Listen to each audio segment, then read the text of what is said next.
Well, I just wanted to check if you guys are getting the results that you want and need in your business right now in terms of marketing and sales growth. Like on a scale of 1 to 10, how does that feel right now, the results that you're getting from sales and marketing? 5. Thanks, Nikki. Well, I want to know by the end of this, if you feel that your confidence level has changed. So at the end of this, I'll probably ask you what the score is again, because I want you to get an ROI from this time.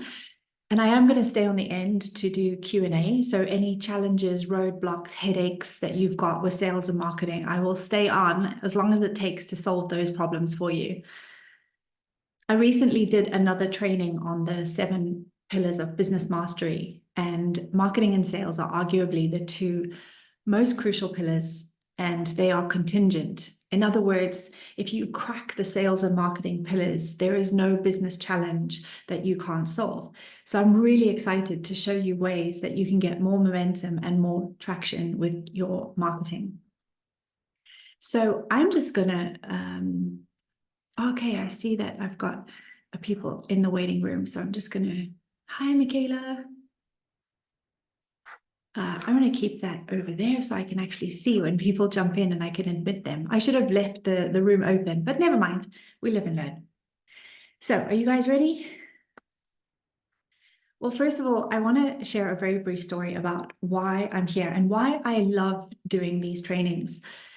So whether you work with me or not, this is something that I do to add value and kind of give back to the business community. And what I would love to ask is that you treat this training as if you've paid for it, because you're going to hear downloads today that are going to help you to transform your marketing and ultimately your sales.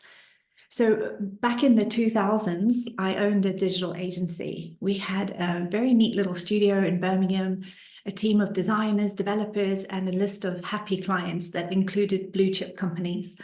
And on the surface, everything seemed to be going very nicely, very swimmingly. But underneath, I was headlessly chickening from pillar to post, giving up my weekends and losing a lot of sleep. But I seemed to be carrying it off until I wasn't.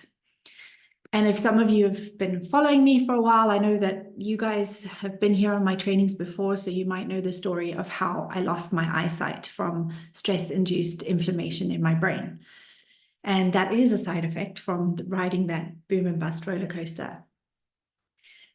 But 1 month, the work and the revenue dried up like a raisin in the Zimbabwean sun. That's where I'm born, by the way. There were no projects in the pipeline. We didn't even have enough cash in the bank to make the team's wages. And if you've ever frantically refreshed the bank feed before running payroll, then you will be familiar with the despair that I felt in the pit of my stomach. I sent everyone home from work because there was nothing to do.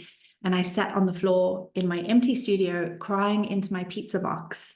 And what was worse is that my husband had just returned from Afghanistan, so it was just a mess.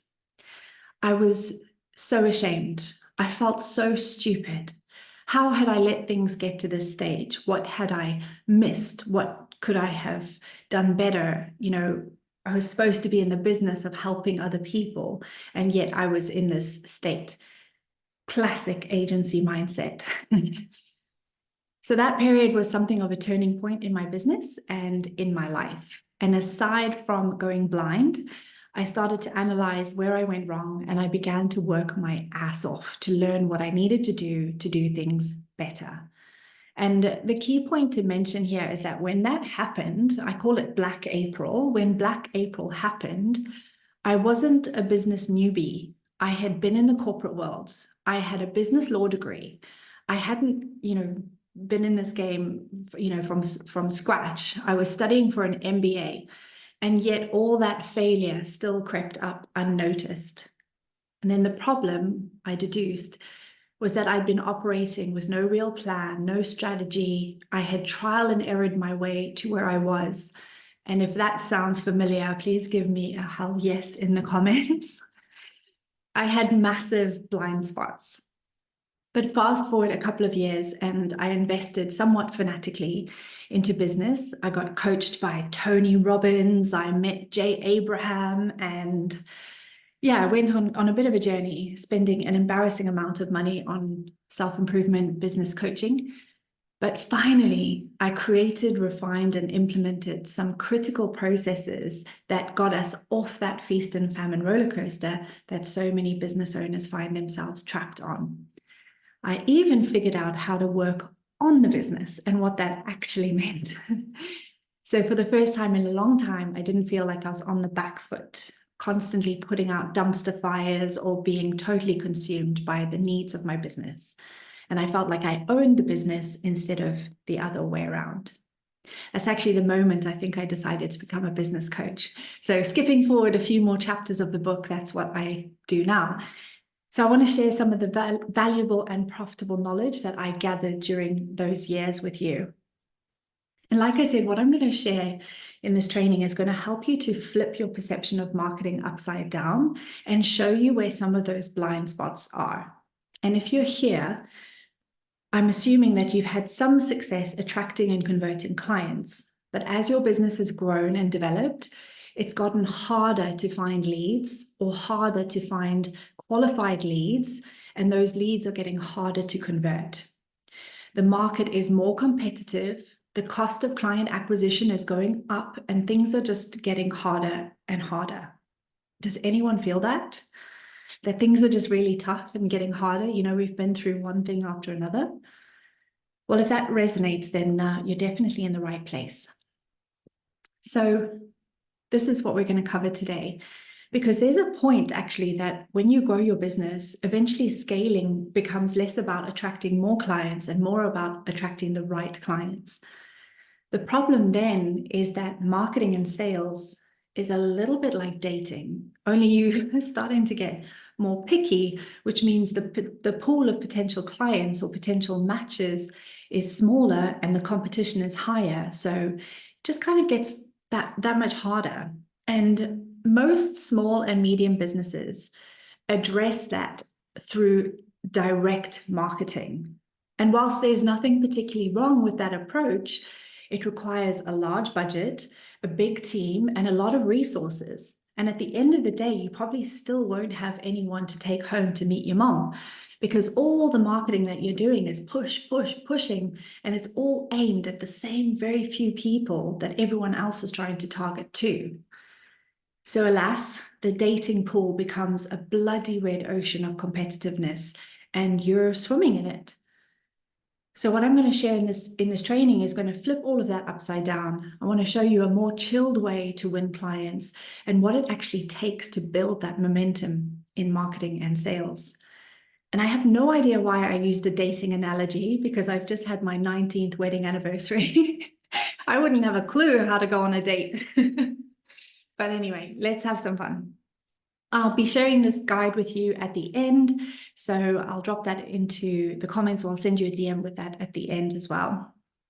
Now, I know that we have all met, but for the recording and for people who have asked for the recording, I'm just going to very quickly introduce myself.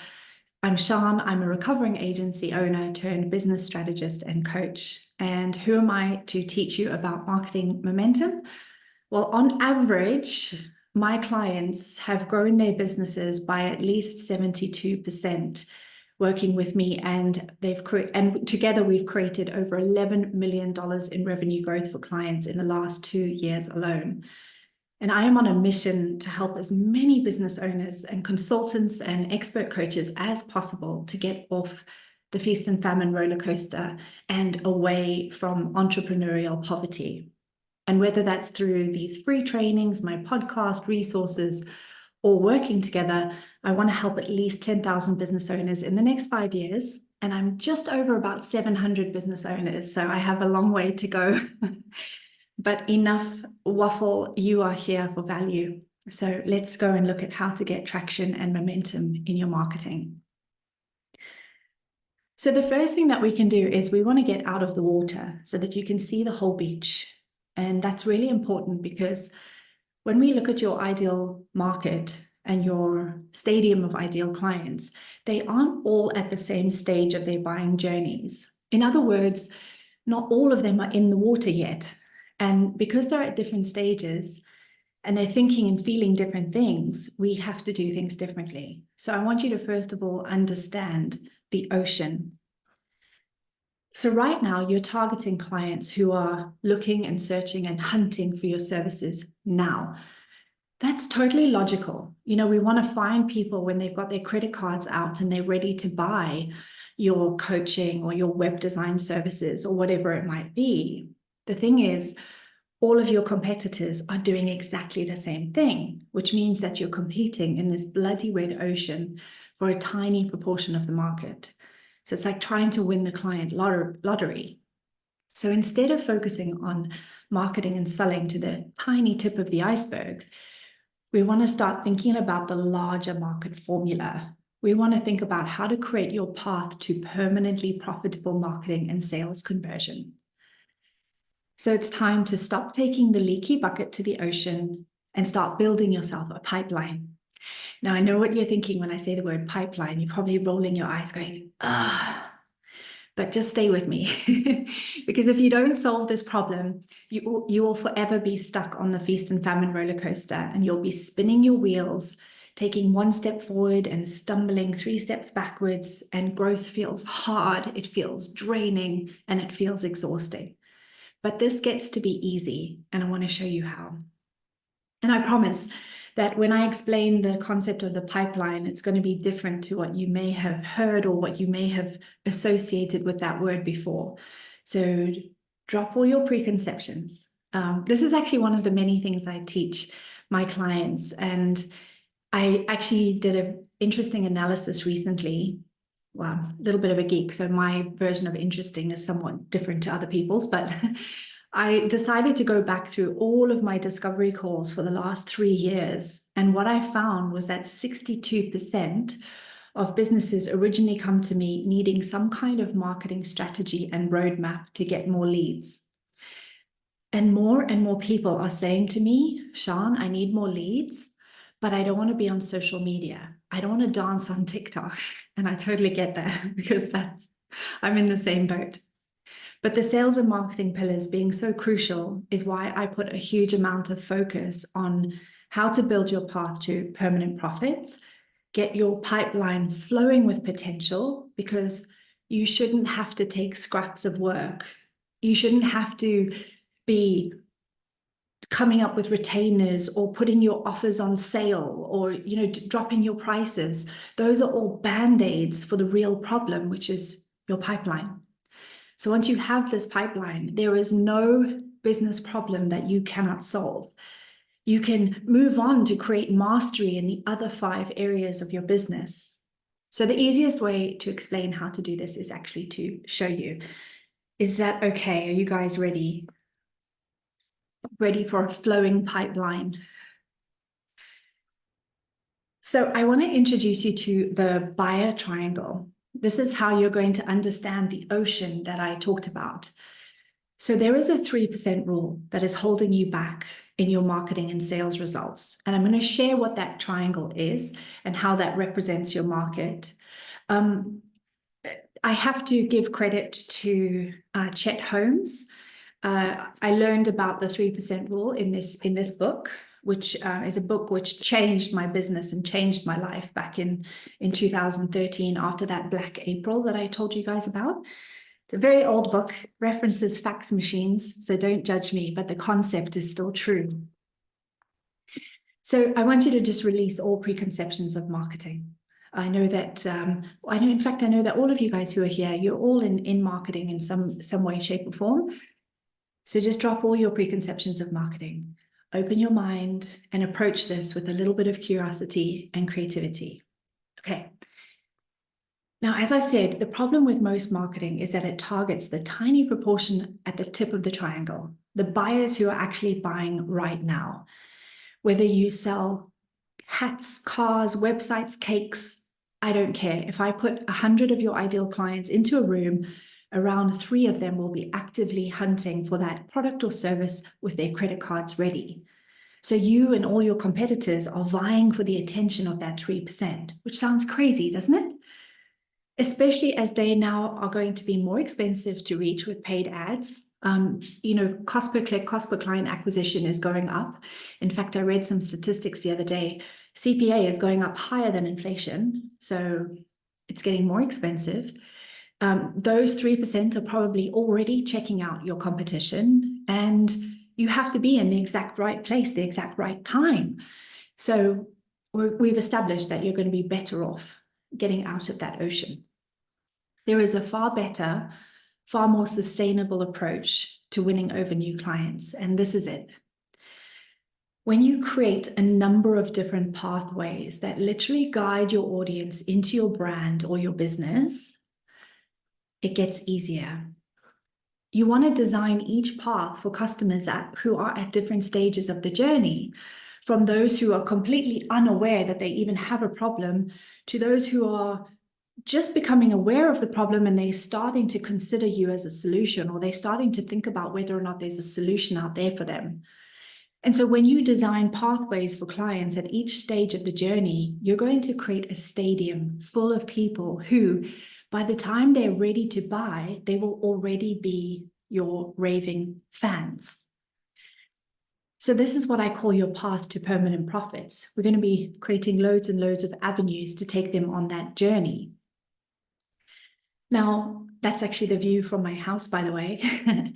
But alongside the triangle, I normally talk about the short-term and long-term marketing strategies that you can employ at each stage of the journey. Sadly, I don't have time to go into that in a huge amount of detail because we'd be here for another hour or two. But so far, does this help you to step back from your marketing and start to zoom out and realize that maybe you're putting 80% of your effort into that small tip of the triangle? Yeah.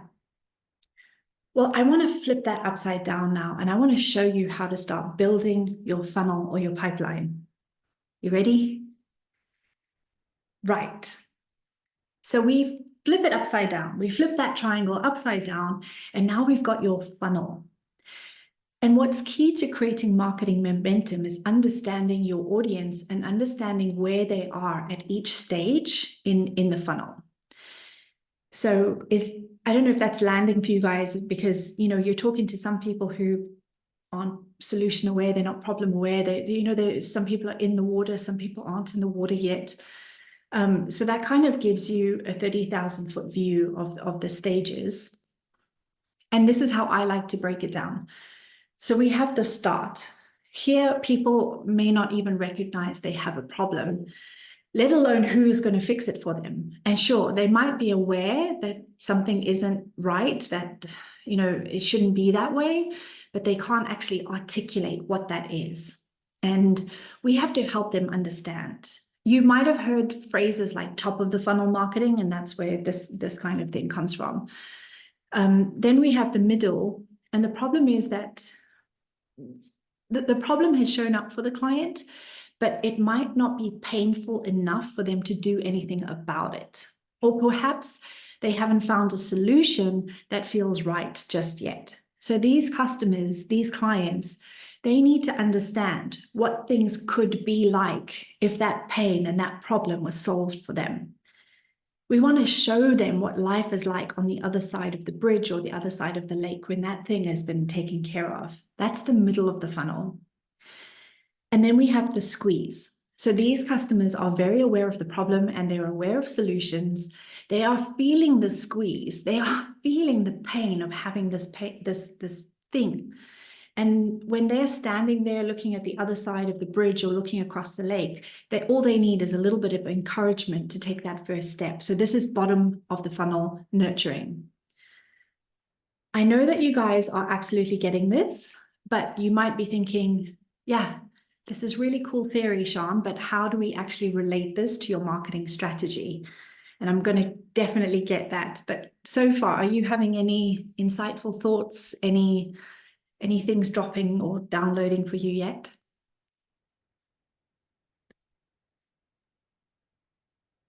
I guess it's just the bit at the top, isn't it? Where the people who are kind of blissfully unaware that they've even got a problem in it, and how you And just how you get those guys to actually realize, get Yeah. it to resonate with them.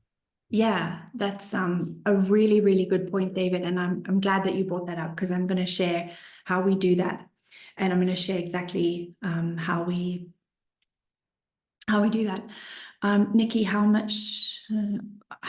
what percentage of the audience is normally around the middle? So around the middle is usually about 30%, about 30%, 30%. Yeah, 30% in the middle, maybe 60 actually, because we kind of have people that are kind of going through, so probably a little bit more. Okay, so we've got that 30,000 foot view. Let's start to join up the dots. Now, all those problems that we talked about at the beginning, the market getting more competitive, the cost of client acquisition, these are all a handbrake to your marketing momentum. And so the pathways that I talked about are what can get you moving again. But what if you diverted those customers into your pathways and you actually had the mindset of being their personal chauffeur for the journey? What if you could drive them along through your funnel and you could look at them in the rearview mirror and have a nice chat with them? So by the time they arrive at their buying decision, they know all about your processes. They like you for educating and guiding them, and they trust you because of all the proof you've shown and the micro problems that you may have solved for them along the way. So let's relate that to your marketing strategy. But first, I talked about this on the 7 Pillars of Business Mastery series. If you did miss that and you do want it, it is on YouTube. But I'm currently doing a 7 pillar series for my clients and my subscribers, where I'm actually taking a deep dive into the 7 pillars. And this is the biggest marketing mistake that I see. People are communicating marketing messages that are not stage appropriate. In other words, they're making the wrong offer to the wrong mindset. They're trying to sell someone who's ice cold or isn't aware of you or doesn't even know, like, trust you yet. So this is the biggest mistake I see, and it's something that we really have to do some work on so that we can get stage appropriate messaging. Let me show you how to do that. So this is obviously a very summarized version of what I normally go into in more detail with clients. And this is basically just that funnel laid out in a different way so that we can look at it for a slightly different purpose. So at the start, where people are not, they're problem unaware or solution unaware, the mindset that somebody is in at that stage, they are not able to articulate the problem, or, they just not in enough pain yet to really start thinking about it. So at this stage, at that top of the funnel, we want to start providing them educational-based content or value-based content. And I'm always a little bit conscious of those kind of words, because they get banded around the industry quite a lot without much intention behind them. But we really want to be providing, information, value, educating people. And it always makes me laugh when you see people talking about, oh, you just have to articulate the pain, but it actually goes a little bit deeper than that. We articulate the pain, but we also need to describe the problem that's actually causing the pain. So there's a lot more work to do here with the ideal client profile than people make out. So the purpose of marketing at this stage, while we're in the blue section, the purpose of marketing is to get people to start going, oh yeah, that feels like me. Yeah, that resonates with me. I totally get that. And this is where you can use fantastic things like a diagnostic tool, like a quiz, for example. And you can use different kinds of call to actions to get people to start realizing they have a problem, or start seeing what those problems could be. Then if we move over to the middle, the mindset of your audience when they're in the middle of the funnel is that they're problem aware, they're solution aware, but like I said, they're just not in enough pain yet to make a decision, or they're not in enough pain yet to start doing anything about it. So at this stage of your marketing funnel, we really want to be informative. We really want to be telling them, look, if you have this pain and this problem and you don't get this sorted out, this is the result that, that it could be. And we want to start to explain processes. We want to start to explain methodologies for solving that issue that they're having.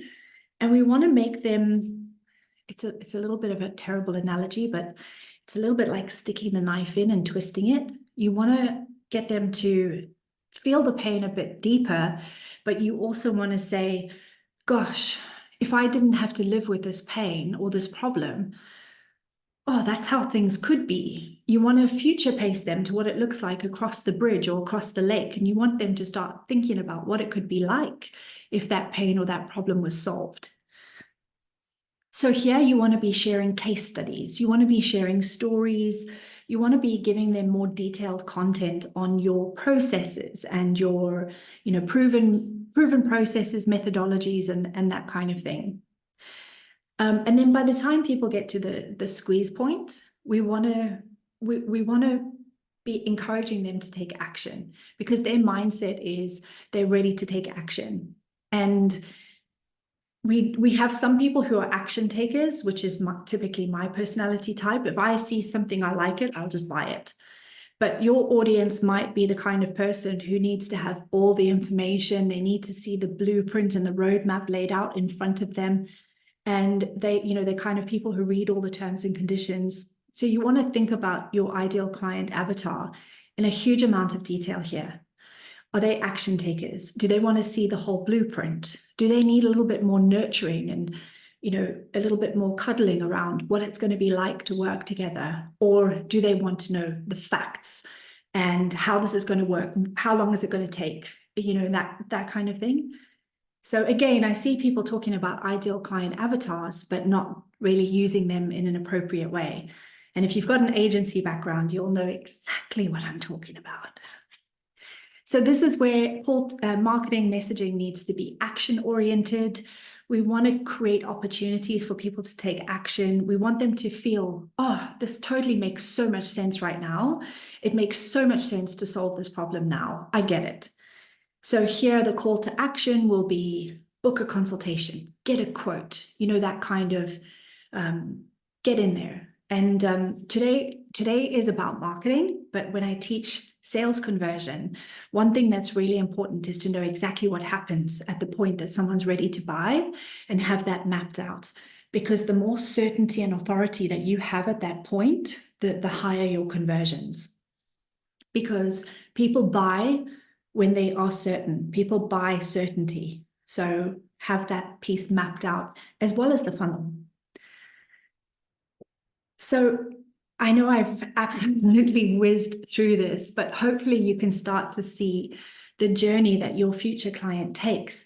It starts way before they take out their credit card. It starts long before they've even got their wallet out. So understanding how you can guide them along that journey with stage-appropriate marketing messages is how you create marketing momentum.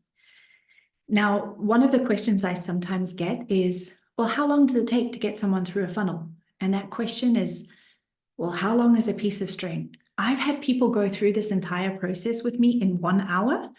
And I've also had clients who I've nurtured for 9 years. Can you imagine? So it just depends on who you're targeting, what you're selling, if it's if it's extremely high ticket, low ticket. There's so many variables that would depend on how quickly you can take someone through the funnel. And of course, this is very much still at a 30,000-foot view. So it's a very low resolution view of the approach. But I hope that it shows you to understand how you can start changing your messaging depending on top of the funnel, middle, the squeeze point, and that kind of thing. David, did that answer your question, sort of? Awesome. Okay. So I bring this up again because by articulating the pain points better than they can, they will associate you with the solution. So this is how you create relevance, but there's also a way that you can create intimacy. And this is how you start to build a more committed, long-term relationship with clients that last way beyond the initial sale. And like I said, there's way more than just articulating their pain. You know, people often forget that you may have a pain, for example, you know, I've got heartburn, I can't sleep at night because I'm worried about inconsistent revenue. But the problem is not, the problem is that maybe you don't have a marketing strategy that's delivering consistent leads. That's why you don't have consistent revenue. So people often forget that there's a difference between the pain and the problem. And I have to always hold myself back from going into teaching mode when I see those kind of posts on LinkedIn and whatnot. But I might share a story with you guys at the end if I have time, because it reminds me of a sales letter that I helped a client write just 2 weeks ago. And this week, that one letter has made her £80,000. So if I've got time, I'll share that with you because it beautifully demonstrates the pain and the problem. And in fact, I might even, for you guys who've come live, I might even share it with you because it's that good. So whatever you need to do with all of that kind of marketing, the one thing that's really important is to create momentum. And it's actually really, really easy. There are only 7 ingredients to creating marketing momentum.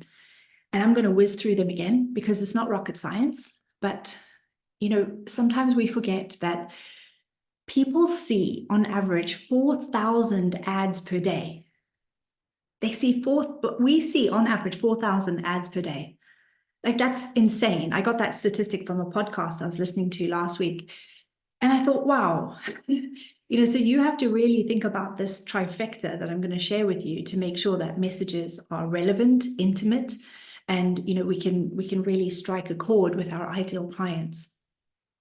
Now, I do like number 7, don't I? 7 pillars, 7 ingredients, me and my number 7. But I'm going to fly through these. And then if you do want me to come back and go through any one of them in more detail, then absolutely, I can do that. So the first thing, knowing your ideal client. This one goes without saying, but I'm going to say it anyway, because we've all heard the cliche jargon that if you're selling to everyone, you're selling to no one, and how you need to niche down to an inch wide, yada, yada, yada. I see that advice regurgitated online all the time, but they've probably listened to a Russell Brunson one funnel away challenge or something. I'm probably going to get in trouble for that. Look, the advice is very well-meaning. It's very well-meaning advice, but it is massively misplaced. I have worked in ad agencies and agencies for most of my career, and I can tell you that there is a much deeper level to this ideal client profile that the jargon ignores. So instead of going into that here, I'm just going to ask you to do this. This is an action point that you can write down. I want you to go back over your sales. Maybe for the last 6 months, maybe the last 12 months. But I want you to go back through those sales and I want you to look at who are the ideal clients. Who are the best buyers that you've loved working with? You know, you see a message from them and you don't mind, or, you know, they drop you an email and you really want to help. I want you to think about who are the clients that you've loved working with. And I will bet my bottom dollar that they will make up 20% of your entire client base. Now, what connects you to these clients? If you had to draw a Venn diagram, you know, is it values? Is it, you know, that they shared the pain point that you experienced in your origin story? Like, what is it? You know, can you really start to see who your ideal client is? And does it match who you thought it was? I really would love you to take some time to work on that. Grab a sheet of paper, write down the profile of this person. And if you need a hand with this, I can give you a cheat sheet. But I want you to have this profile in front of you every time you're working on your copy, every time you're creating messaging, every time you're working on your funnel, ads, whatever it is. I want you to have this profile in front of you. I want you to know whether they're action takers and with, you know, everything about them. Are they in crisis when they come to you, or have they, you know, sorted out a certain level of stuff and now they want to go to the next? Like, just think about really where they are. I was recently doing this exercise with a client, and, you know, sometimes the elbow grease that you put in with this exercise can pay huge dividends. I was doing this exercise with a client recently, a web agency client. And I said, you know what, who's your ideal client? We went through this exercise, and it may sound a little bit wrong, I don't know, but I thought it was great. This client said to me, do you know what? I love working with blokes aged 35 to 50 because they usually have really cool businesses, like, converting camper vans into cool, like, home, travel vans and things like that, or they just have really cool businesses. They're not tech savvy. They just want to give us money and get on with it. So we really started digging into this ideal client profile. And one thing that we came up with was that this client is the kind of guy that'll run down to PC World, or if you live in Portugal, Finac, or Currys in the UK. And this bloke will run down there to buy himself a laptop to work on. He'll go home, it'll be a PC, he'll turn it on, and it'll have Edge or Internet Explorer or something like that pre-installed, and he won't bother changing the browser. So we were like, oh, Bing ads, that's how we're going to reach this guy. So that's how the ideal client, it's just a really simple, funny story. But when you get really creative with the ideal client profile, you won't believe what gold you can uncover. So I want you to really think about that. The next one are the pain points. So I've hopped on about that a lot, but you really need to dig and dig and dig and unearth the things that are keeping these people up at night. What's giving them heartburn? Review your notes from all of your discovery calls. Review previous conversations that you've had, and remember what you did for them to create the biggest transformation. Why did they come to you in the first place? What was the reason they stayed? I know that this is a faff and it's a bit of work, but honestly, there's gold in them, their hills. So you've got to climb those hills. You need to know what the pain points are and the problems are in detail. And you'll find that there's probably 3 to 7 core things shared by all of your clients. These may come later in the marketing pillars content if I get time to talk about that.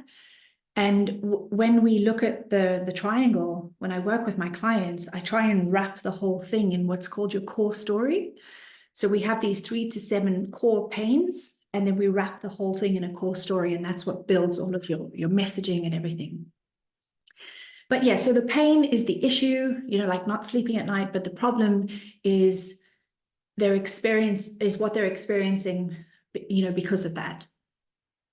So the cost of inaction, as well as the pain and the problem, there's another thing that we need to consider, and that's the consequence of them not finding the aspirin to their headache.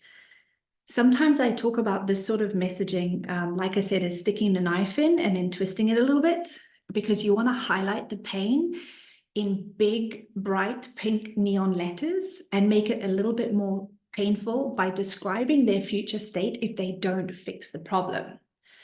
The cost of inaction could be the impact it'll have on them personally.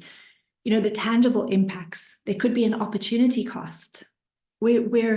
As humans, we're wired to avoid pain and embrace pleasure. So going deep to make your audience consider what their future will look like if they do nothing can really help to move them forward.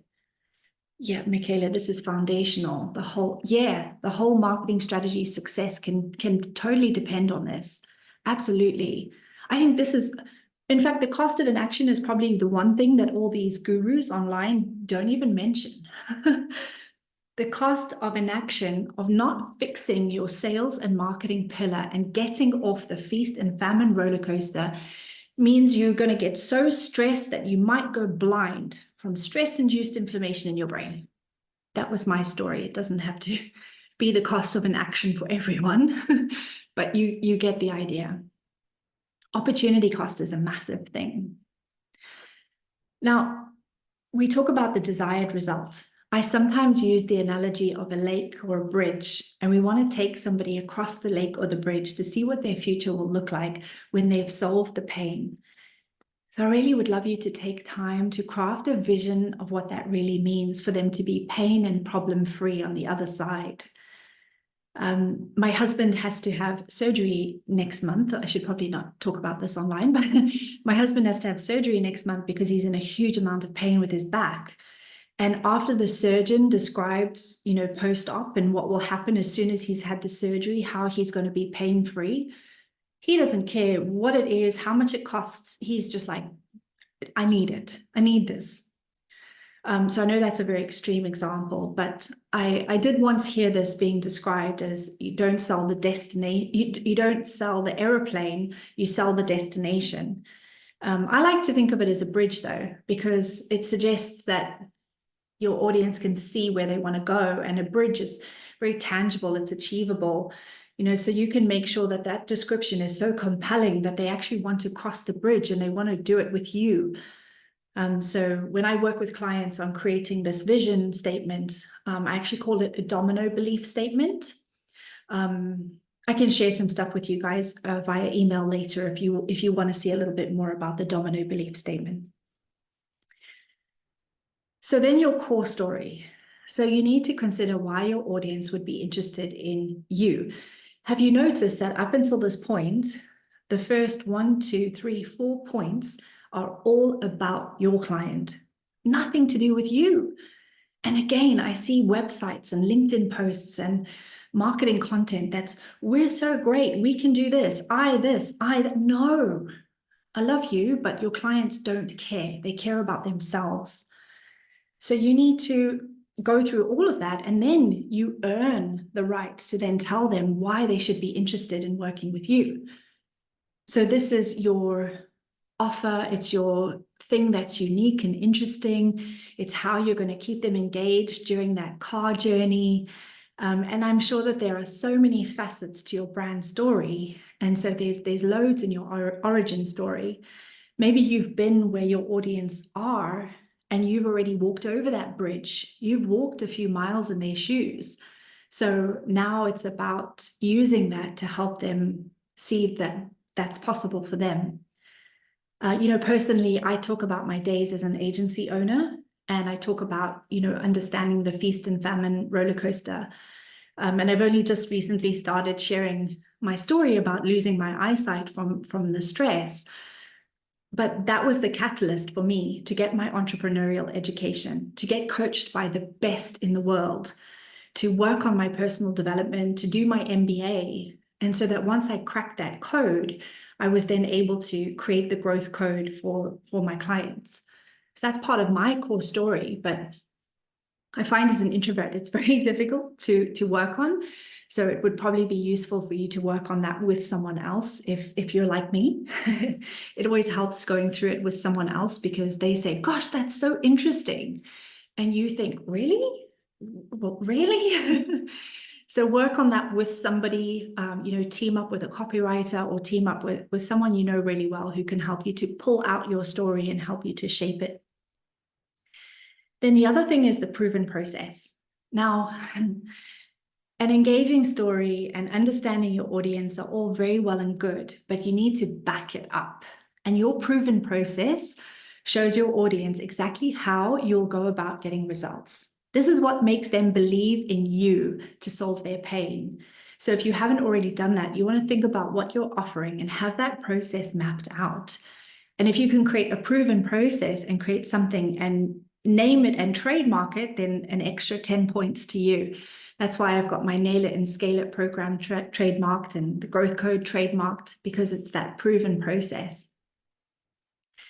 And then the other thing is proof.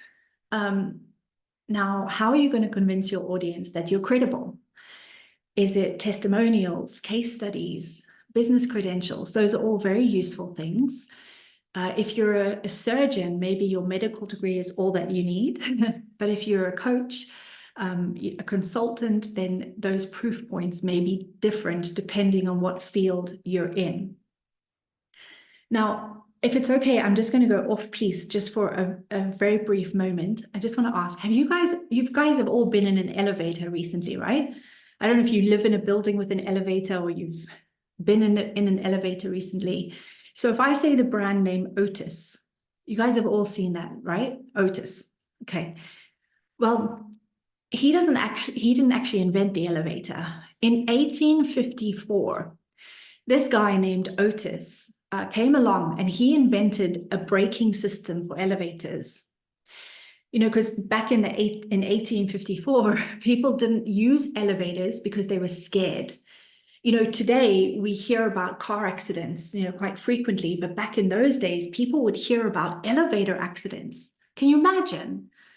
So this guy, Otis, comes along and he creates a braking system. And at first, no one cared. His first year, he sells maybe 3. His second year, he sells maybe 7. And obviously it's 1854, so he doesn't have LinkedIn, so he can't talk about his multi-6-figure months. And he can't talk about, you know, all of those elevators that he's sold. So anyway, Otis meets with this marketing guy, right? And he decides that they're going to go to the Crystal Palace in New York City. It's this big exhibition hall.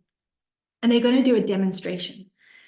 So he gets this elevator and he gets his assistant to climb up to the top of the elevator with an axe.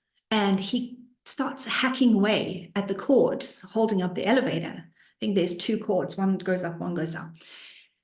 And he cuts through this cord with his axe and the elevator drops, but it only drops about 2 or 3 feet.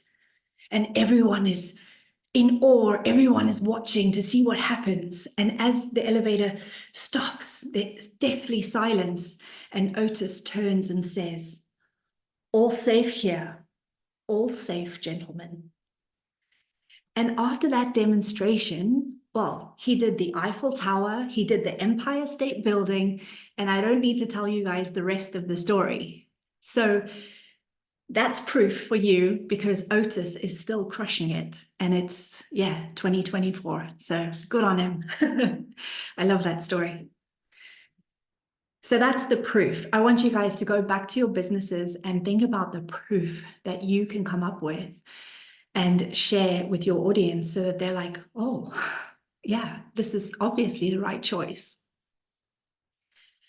So let's put that all together. You're out of the ocean, you're standing on the beach, you've got all the ingredients to generate marketing momentum, and now you get to bake that all together in a profitable and sustainable pie. That means creating relevant marketing, everything we've just discussed, getting in front of your audience at the right time with the right message. And so from now on, your goal is to worm your way into your clients' mind holes and be consistent and be frequent and persistent in your activity.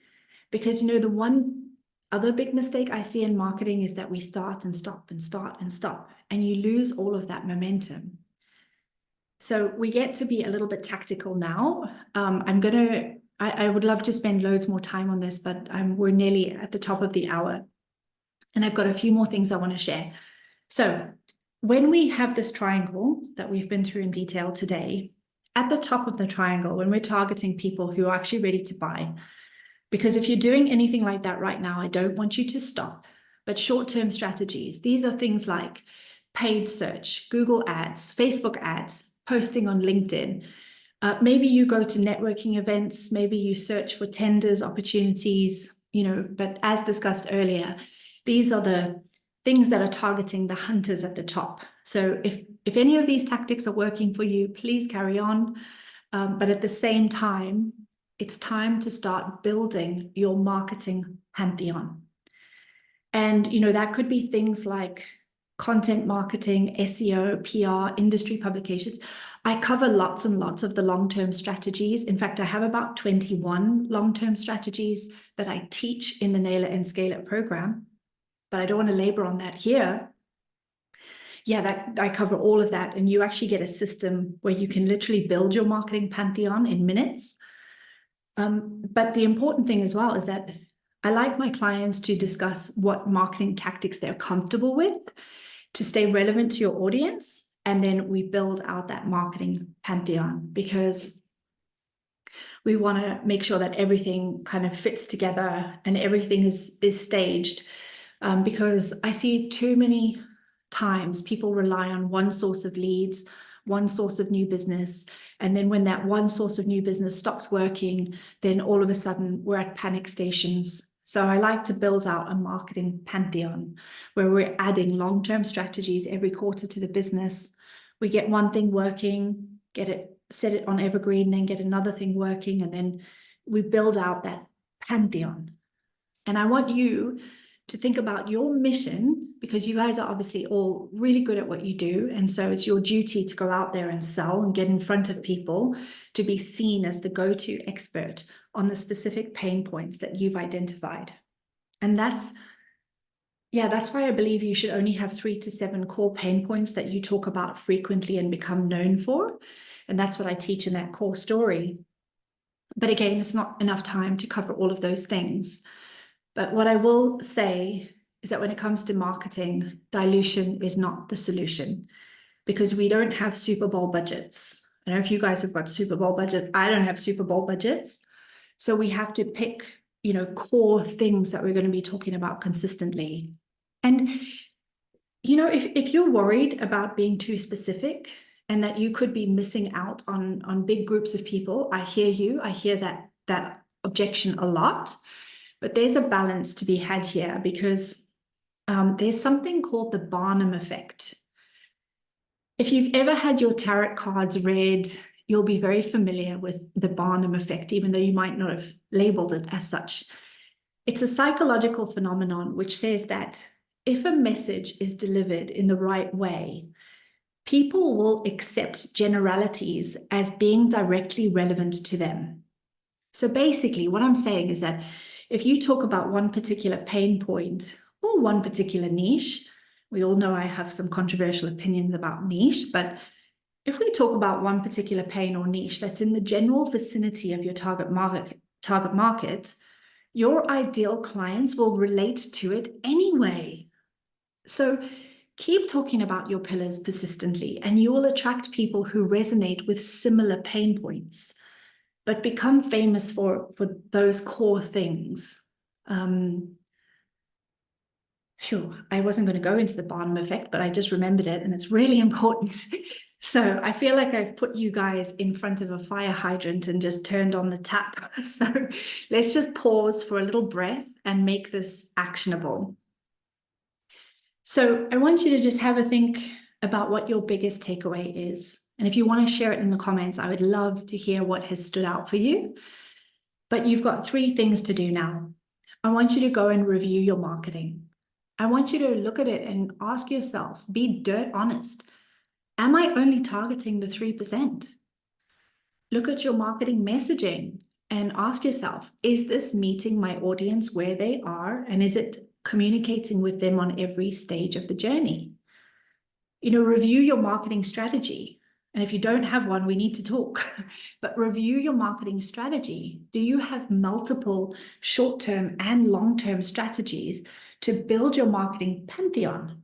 Because, if there's another, touch wood, hopefully not, but if there's another US election, or there's another war or something like that, and the LinkedIn reach goes through the floor, and that's your one source of leads, you're hooped.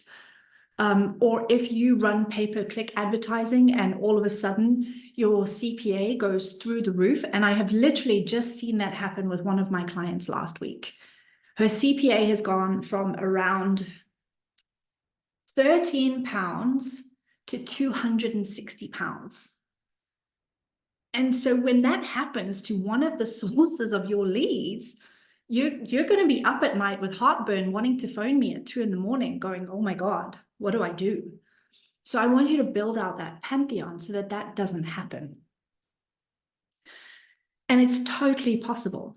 So I'd love you guys to just take a few moments and write down the list of action items that you're going to walk away and commit to doing. So those are some starting points, some ideas for you. Now, when you build your sales and marketing pantheon, let me tell you, on average, my clients grow by 72%. This is Paul. This is a video, but I couldn't get it to work. Paul was struggling to get traction in his coaching business. And when we started working together, he doubled his revenue. Jill, another one of my clients, she went from inconsistent months to having record 6-figure months. And she, in her own words, left the roller coaster effect behind. Or this is Chris, another agency owner. He went being stuck on a revenue plateau for years with little profit to 122% growth. Even though he hadn't worked with a coach before, it was quite interesting. He had no idea what to expect. It was really fun. I'm not telling you these success stories to brag. I am telling you this because this is what is available to you when you crack the marketing and sales pillars in your business. Business gets to be fun and rewarding when you create your marketing pantheon so that you don't have to worry about one source of leads drying up. And when that's taken care of, you can start focusing on the A+ problems in your business. So before we go to Q&A or before we go to close out, I just want to share with you that hope and wishing is not a strategy. So you have 3 choices now. First of all, I want you to take action. Like I said, schedule time to work on your marketing. You know, I read a statistic that most business owners have less than 2 hours a week to dedicate to this incredibly important funnel and this, you know, important function. So we've got even less time to try and make it efficient and profitable. But I really believe that, you know, if we start taking action, set the intention through our actions, we can make the time. We can. Number 2, you can go and DIY your way to more growth, predictable results. And since you're here and you've shown up for yourself, I've got no doubt that you can. I have got done for you resources such as the Clients Like Clockwork program, and I've got other things over at learnwithshan.co.uk. I'm actually going to be putting together a 10-day sales challenge very, very soon, and I'll be putting that up on there. So I'm quite excited. I've just gone through that with a client, and we made 36K. So that's really good. And then thirdly, I would love to have a chance to talk to you about the Nail It and Scale It program. So I've talked about the 7 pillars of business mastery, which I go through with my one-to-one clients. But until you have cracked the sales and marketing systems in the business, you cannot outsource, delegate, or hire someone to do this until you understand it. And if you crack this, there is no problem that you cannot solve. So I'd love to share the details on Nail It and Scale It if you would like that. I think, David, you already put your name on the wait list. So I'll share those details with you afterwards.